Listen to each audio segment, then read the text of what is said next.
I'm Mikey G, and it's Monday, October 17th. Tesla is now ramping up its hiring effort following a round of layoffs that happened earlier this year. Job listings have ramped up 50% since the layoffs began. Back in June, Elon Musk asked Tesla executives to pause all hiring and cut 10% of staff.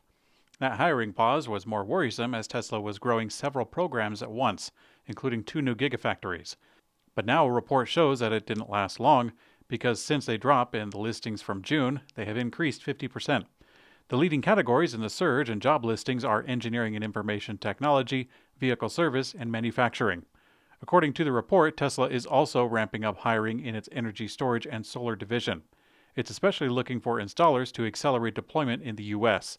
It should be noted that this data does not include any numbers from Tesla China.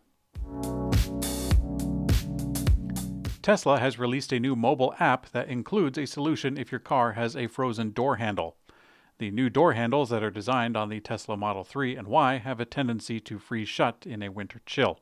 But now Tesla has a software fix.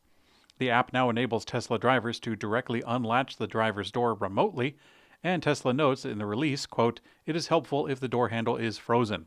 This apparently directly unlatches the door through the app, which removes the need for the handle altogether.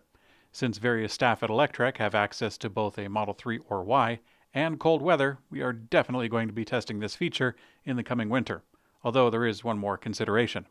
Tesla uses a frameless window design in its doors, so the window also needs to come down a little bit past that before the trim will open the door.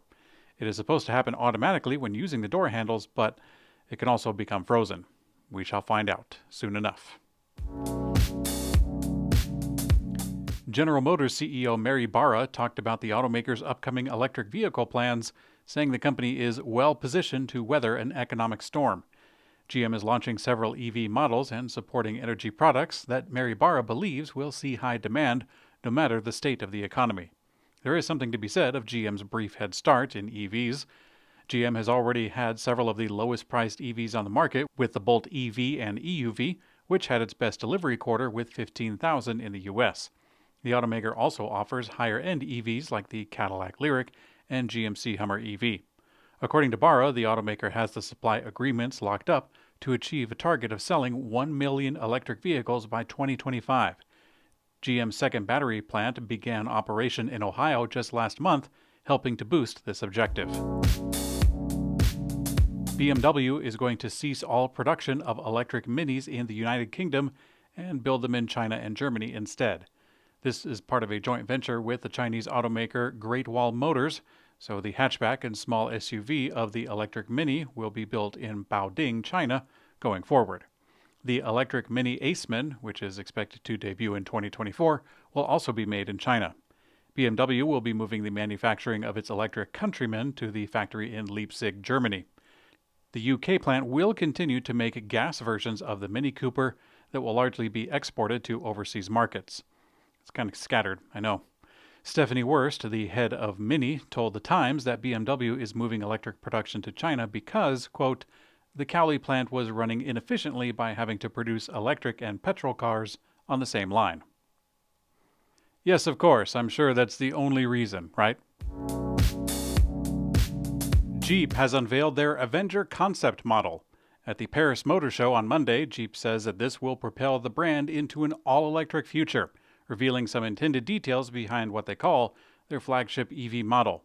The vehicle comes in at 160.6 inches in length, which is actually smaller than the competition and even smaller than the Jeep Renegade. Jeep says that this vehicle will get 250 miles of range with a 54 kilowatt-hour battery pack that can charge from 20 to 80% in 30 minutes with 100 kilowatt-hour DC fast charging. European buyers in specific markets can pre-order the Avenger before it's set to launch early next year. Mercedes-Benz is making the rounds today with multiple press releases on electric vehicles. Mercedes shared details relating to their upcoming EQE SUV, as well as first images and specs for their Mercedes-AMG EQE SUV that will soon join it. So to be clear, they have one vehicle that is just the Mercedes EQE, and another one called the AMG EQE. So we have that prefix of AMG. Anyways, the regular EQE SUV is said to offer similar range to the EQE sedan, which is an estimated WLTP range of 550 kilometers for European versions. It'll be available in a single or dual motor version and have a max charge rate of 170 kilowatts. Also a wheelbase of 303 centimeters and be plug-in charge capable. In the next press release, Mercedes showed a first look at the AMG version, but this time it has higher performance. This vehicle will have less range, but also have more luxury options, such as a dashboard screen that extends from one A-pillar to another.